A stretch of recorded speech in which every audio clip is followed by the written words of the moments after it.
नमस्कार दोस्तों, स्वागत करती हूँ आप लोगों का इस वीडियो में। आज की स्टोरी है बाज की कहानी। तो चलिए शुरू करते हैं मेरे साथ इस स्टोरी को।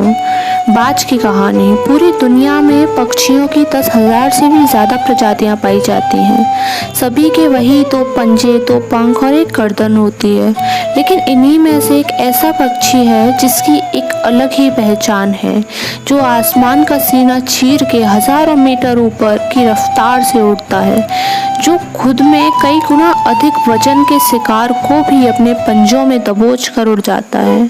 और इसी के लिए उसे पक्षियों का राजा कहा जाता है, जिसे हम बाज के नाम से जानते हैं।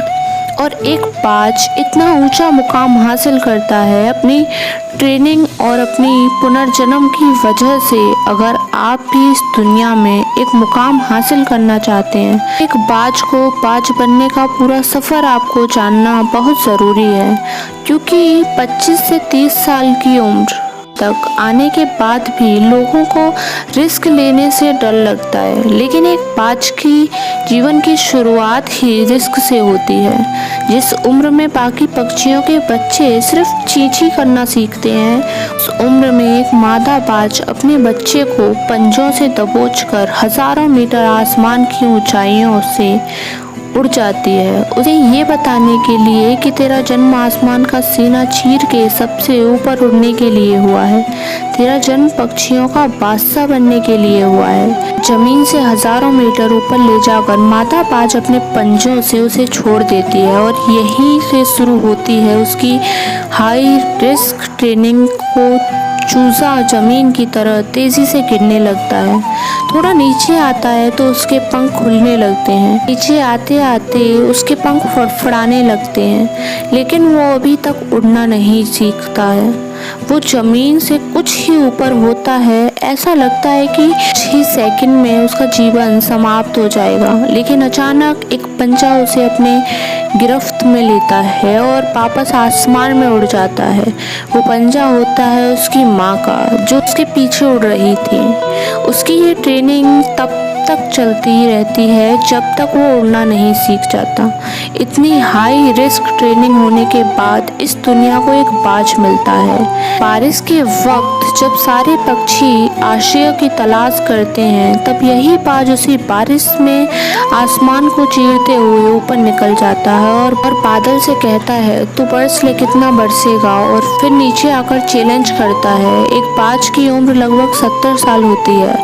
जब वह 40 का होता है, तब एक परेशानी उसकी जिंदगी में मौत बनकर आती है, जो आपकी परेशानियों की तुलना में बहुत बड़ी होती है, क्योंकि 40 की उम्र में बाज की चोंच इतनी मुड़ जाती है कि उसे शिकार निगलने में बहुत परेशानी होती है। उसके पंख भारी हो जाते हैं, छाती से चिपकने लगते हैं, जिससे उड़ना बहुत मुश्किल हो जाता है। उसके पंजे लंबे और लचीले हो जाते हैं, जिससे वो शिकार को सही से नहीं पकड़ पाता। अब उस बाज के पास सिर्फ 3 रास्ते होते हैं। पहला, वो अपने शरीर त्याग सकता है। दूसरा, गिद्ध की तरह छोड़े भोजन पे निर्भर हो जाए। और तीसरा, सबसे कठिन और पीड़ादायक रास्ता, अपने आप को स्थापित कर फिर से आसमान का सीना चीर कर उड़ने का। और वो इसी तीसरे रास्ते को चुनता है और अपने पास के सबसे ऊंची चोटी पे पहुंच जाता है। वहां पर अपना घोंसला बनाता है और फिर शुरू होता है परेशानियों को जड़ से उखाड़कर आसमान में उड़ने का सफर। वह अपनी चोंच को एक चट्टान पर मार मार कर तोड़ देता है, लहूलुहान हो जाता है और इंतजार करता है नई चोंच के आने का। उसके बाद अपनी नई चोंच से अपने पंजों को काट देता है और फिर इंतजार करता है नए पंजों के उगाने का। उसके बाद वह अपने एक एक पंख को अपने शरीर से अलग करता है और फिर इंतजार करता है नए पंख उग आने का। और इस प्रक्रिया में समय लगता है पूरे 5 महीने का। इन 5 महीनों में कड़ी तपस्या से एक बाज को पुनः जन्म होता है। वो फिर से तैयार हो जाता है आसमान का सीना चीर कर उड़ने के लिए।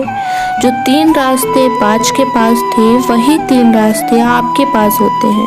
लेकिन कुछ लोग पहले रास्ते को चुनते हैं और परेशानियों के तले दबकर सुसाइड कर लेते हैं। ज़्यादातर लोग दूसरे रास्ते को चुनते हैं। वो परेशानियों का बोझ पड़ते ही अपने लक्ष्य को छोड़ कर एक नॉर्मल लाइफ जीने लगते हैं। और कुछ वो लोग भी होते हैं जो इस परेशानियों को लात मारकर अपनी मेहनत के दम पर बाज की तरह आसमान की बुलंदियों को छूते हैं। दोस्तों, बाज की यह ट्रेनिंग हमें बहुत बड़ी सीख देती है कि अगर रिस्क लेना पड़े तो लो, कि अगर अपने फील्ड में अपने आप को इतना ट्रेंड कर लो कि उस फील्ड में आपसे ऊपर उठने के बारे में सोचकर लोगों के पसीने छूट जाएं, तभी आप अपने फील्ड के बादशाह कहलाओगे। आप लोगों को ये स्टोरी कैसी लगी मुझे कमेंट के माध्यम से ज़रूर बताएं। धन्यवाद।